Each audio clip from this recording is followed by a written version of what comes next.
두려움을 느꼈지만 용기를 냈다는 분들께, 그리고 그 누구보다 지난밤 위험을 무릅쓰고 총을 든 계엄군에게 맨몸으로 맞섰던 시민들께 진심으로 경의를 표합니다. 그럼에도 여전히 마음을 놓을 순 없는 상황입니다.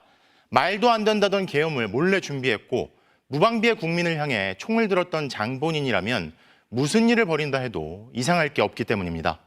대한민국은 민주공화국이고 모든 권력은 국민으로부터 나온다는 우리 헌법의 뜻을 지키기 위해 시청자 여러분께서 마음을 모아주시길 바랍니다. 역사에 남을 시간을 기록한 2024년 12월 4일 뉴스데스크 마칩니다. 계속 뉴스 지켜봐 주십시오. 여러분 고맙습니다. 정치인들과 공직자들에게 묻고 싶습니다. 왜 그 일을 시작했습니까? 지금 왜 그 일을 하고 있습니까? 국민에게 총을 들고서도 계엄은 나의 권한 활용이라 했다는 내란죄 피의자를 지키는 게, 아니면 자기 자리를 지키는 게 국민을 지키는 것보다 중요합니까? 2024년을 살아가는 우리와 우리 아이들이 왜 우리 군인들이 국민에게 총을 드는 장면을 봐야 합니까? 이런 사태를 일으킨 대통령을 배신하지 말자고 뜻을 모을 게 아니라 그들이 배신하지 말아야 할 대상은 언제나 국민들이라는 걸 명심해야 합니다. 친위 쿠데타 같은 상황에서 국민을 지켜야 할 임무는 외면해놓고 이제 와서는 탄핵 트라우마를 운운하며 오히려 자신들을 지켜달라는 정치인들이 있습니다. 국민들 앞에서 트라우마란 표현을 꺼낼 자격이 있습니까? 군사 독재에 오랜 세월 억압당했고 심지어 계엄군에 의해 학살당한 진짜 트라우마가 있는 무고한 국민들이 다시 총든 계엄군에게 위협당했는데 어떻게 지금 그 표현을 자신들의 이익을 위해 쓸 수 있습니까? 몇 년 정권을 잃고 자리를 잃었던 게 트라우마라는 겁니까? 대체 정치를 왜 하는 겁니까? 내란죄 피의자가 또 무슨 일을 저지를지 모르는데 국민을 지키는 것보다 자기 자리를 지키는 게 더 중요합니까? 지금 국회에서는 아직도 윤 대통령 탄핵안에 대한 표결이 진행 중입니다. 당의 이익이 국민의 뜻보다 위에 있을 수 있는 걸까요? 무엇이 우선시되어야 하는지, 정치인들은 누구를 위해 싸워야 하는지 가장 기본적인 질문을 떠올리게 합니다. 여전히 비상계엄을 선포할 수 있고 군대를 움직일 권한도 있고 그걸 막겠다는 군 인사를 날려버릴 권한까지 있는 내란죄 피의자 대통령을 국민의힘 의원들은 물론이고 수사기관은 왜 아직도 가만히 내버려 두는 겁니까? 또 다른 내란 사태를 일으켜도 된다는 겁니까? 그게 아니라면 한시라도 빨리 움직이십시오. 왜 그 자리에 있는 겁니까? 국민들과 대한민국을 지켜야 합니다. 뉴스를 봐도 안 봐도 계속 불안하다는 분들이 너무 많습니다. 언제나 그랬듯 지금도 역사를 만들고 계신 여러분께서 내란 사태 종결을 위해 힘을 모아주시길 바랍니다. 저희도 함께 온 힘을 다하겠습니다. 무슨 주술에라도 걸렸는지 국민의 명령도 안 듣고 가장 중요한 동맹이 분노를 꾹꾹 눌러담으며 반복하는 경고도 안 듣고 자본시장의 질타도 안 듣고 결국 아직도 내란죄 피의자 편만 들고 있습니다. 상대의 뜻을 무시하고 반복해서 강조하는 이야기까지 계속 듣지 않으면 결국 손절당하는 겁니다. 내일은 12월 12일, 지난 1979년 군사반란이 있었던 날입니다. 군사반란을 일으킨 지 얼마 있지 않아 계엄군은 광주에서 학살을 저질렀죠. 그로부터 45년이나 지났는데 광주의 참상은 2024년 서울에서 재현될 상황이었습니다. 만약 12.3 내란을 여러분께서 막아내지 않으셨다면 서울을 비롯한 전국 곳곳에서 우리와 우리 가족들, 아이들의 삶까지 파괴됐을 겁니다.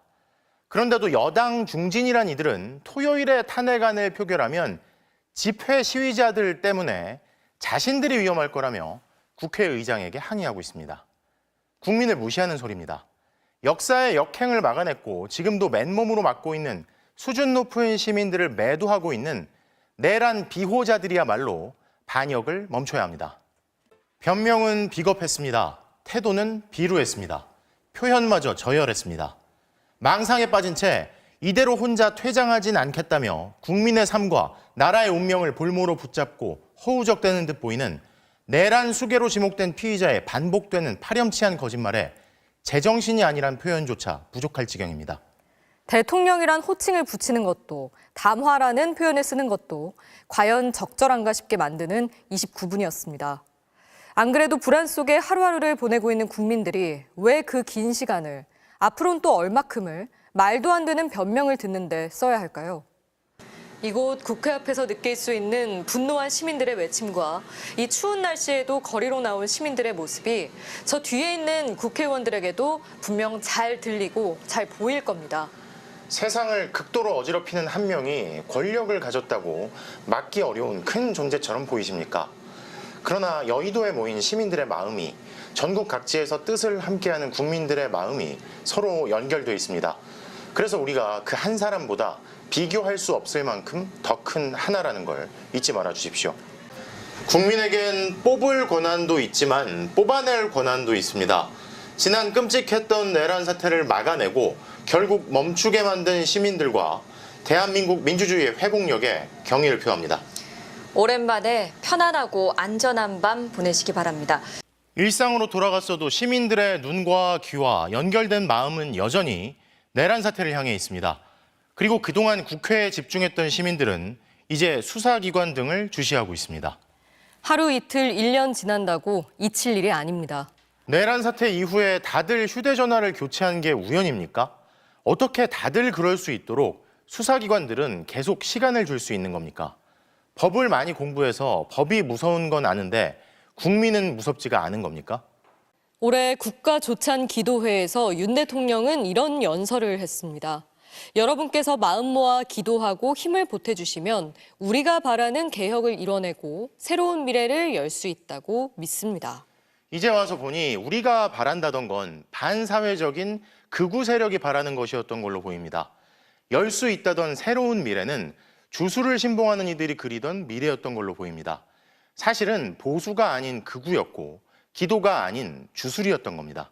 오늘도 내란 세력이 사실상 현직 대법관을 체포하라고 했다는 등의 충격적인 소식이 이어졌습니다. 이런 불안한 시간을 하루라도 줄일 수 있는 인물이 있다면 바로 한덕수 권한대행일 텐데요. 한덕수 대통령 권한대행이 대신 행사하고 있는 그 권한은 내란 수괴로 지목된 피의자가 준 게 아니라 국민들로부터 온 거죠. 책임을 통감하고 송구스럽다던 국가의 안위와 국민의 일상이 흔들리지 않도록 하는 게 긴 공직 생활의 마지막이자 가장 중대한 임무라고 했던 그 이야기를 국민들은 잊지 않고 있습니다.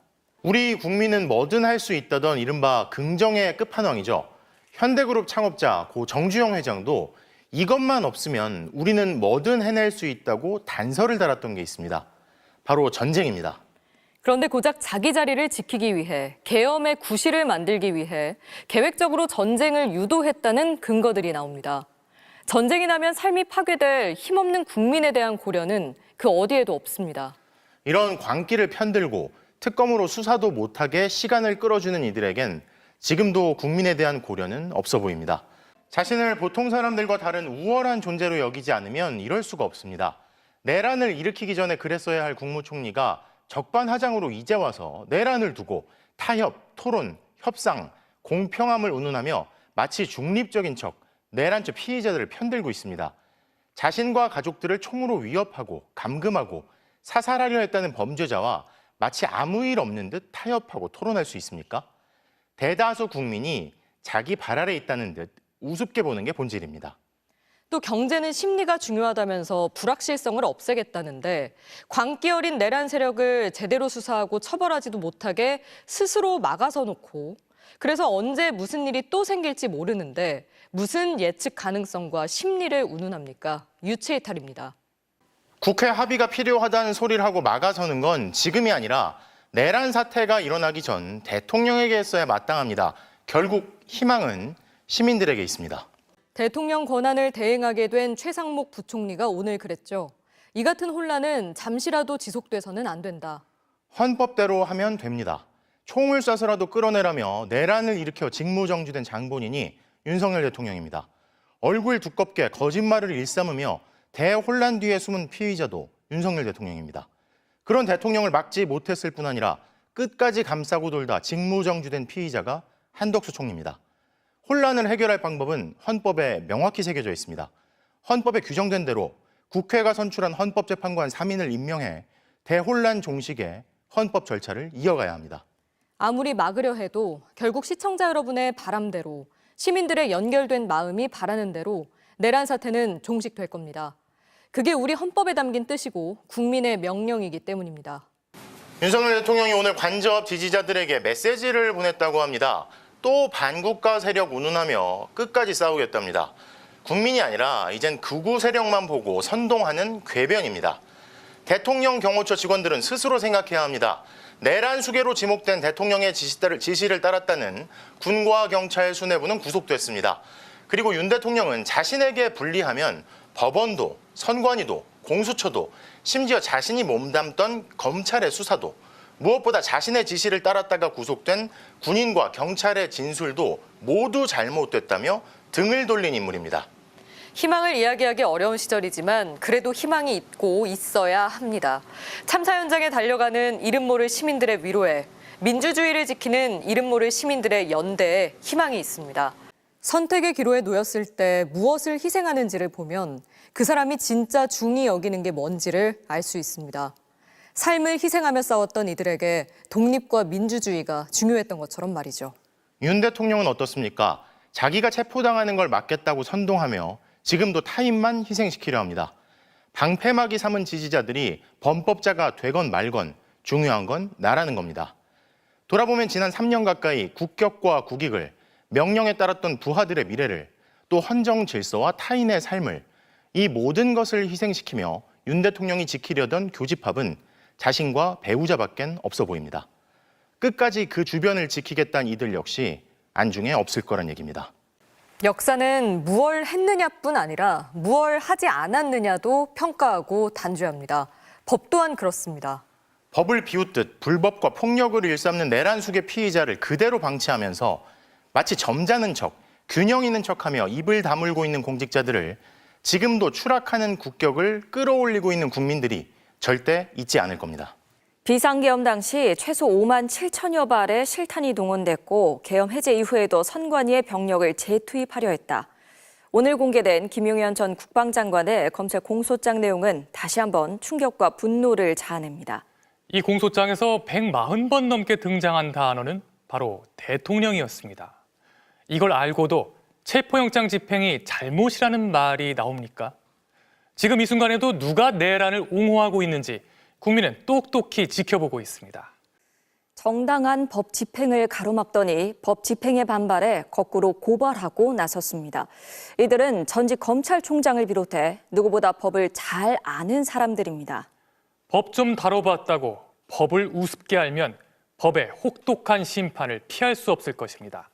내란의 최고 형량은 사형입니다. 무법 상태, 온갖 논란, 국민들끼리의 갈등이 실제로 있는 것처럼 얘기들을 합니다. 하지만 무법 극우가 꾸며낸 논란, 대다수 국민 정서에 반하면서 마치 보수인 척하는 극우의 선동이 있을 뿐입니다. 현실인식을 제대로 하지 못한 결과는 결국 스스로에게 돌아갑니다. 그리고 아무리 미루고 막으려 해도 법치국가의 법 집행은 이루어질 겁니다. 월요일 뉴스데스크 마칩니다. 시청해주신 여러분 고맙습니다.